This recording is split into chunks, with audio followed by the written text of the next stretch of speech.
আমি তো অলরেডি পুরো ব্লগটা আমার চ্যানেলে শেয়ার করেছি, তাও ভাবলাম তোমাদের সাথে একটা ছোট্ট মিনি ব্লগ শেয়ার করা যায়।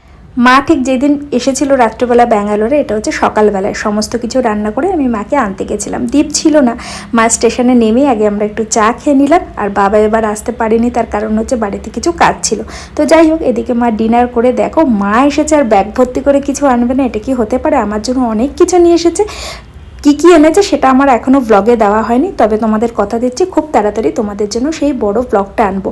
ও হ্যাঁ, আরেকটা কথা, মা শুধু কিন্তু আমার জন্য আনেনি, আমার মায়ের জন্যও মা কয়েকটা জিনিস নিয়ে এসেছে। যাই হোক, আর এটা হচ্ছে ঠিক তার পরের দিন, দীপও এসে গেছে।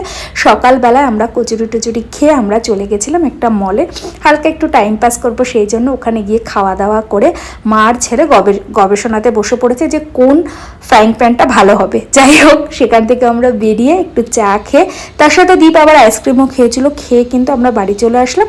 তো তোমাদের মিনি ব্লগটা কেমন